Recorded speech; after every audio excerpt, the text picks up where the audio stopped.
Hey guys, back at it with a quick No Plan review. We are taking a look at this Maxhaul, that is with 2X's bike rack. I bought it off Amazon about 6 to 8 months ago, and it's done all right. I have carried 2 bikes on here with no real problems. The big thing about it is after some time especially, it has started shaking. So let's take a look at how hard it is to take on or off. We have these straps, and I will say this, these straps are not my favorite thing. You can tell here, they're kind of going to be fraying. I mean, they're not exactly the most confidence building straps, but they do actually hold the bike. I was a little concerned they would start slipping and all that kind of stuff. They hold it nice and secure. And then in order to take the bike off, I got to rotate, got to do it the same on this side, and then we can just pull it off and bike is off. Like I said, it does wiggle quite a bit, and that is because one of my least favorite parts about it, take off this hex key. I forgot that this bolt screws into place. That's actually not a bad feature. Like I said, I've had this for about 6 to 8 months, so I've definitely put it through its test.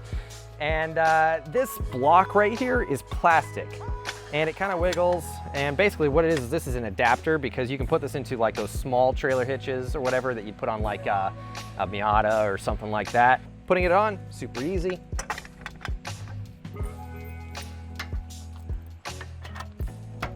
All right, now this does have a tilting function.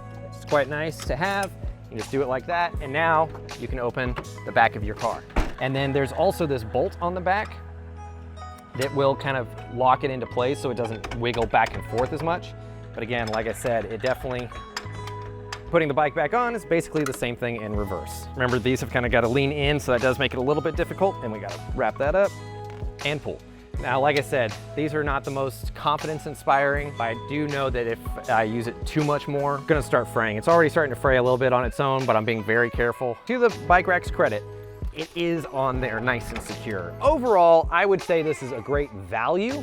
It is only 50 bucks, like I said, and a lot of the other bike racks were getting into the 120, 150 mark. But I will say this, a lot of other bike racks that are more expensive, these would fold down, which is nice. Quite frankly, it does scare me when I'm driving around without the bike sometimes. I also wish that there was more of an easy quick connect system so that when I don't have the bike on here, I could take it off all the way. So if you get a more expensive bike rack, those are some of the kind of luxuries you're gonna have. The metal is nice and solid. I don't feel like I'm gonna lose my bike going down the highway, which I've driven plenty of times at 70 miles an hour with a bike on the back, and it doesn't scare me at all to have it there. So I would highly recommend you check it out, but if you want to have a bike rack for longer than about 2 to 3 years, definitely buy something a little bit more expensive, and don't buy cheap and buy twice. So if you have a recommendation of a better bike rack for the price that you have tried, definitely leave it in the comments below. We'd love to see that. But otherwise, make sure you like, comment, and subscribe to No Plan. Thank you so much for watching.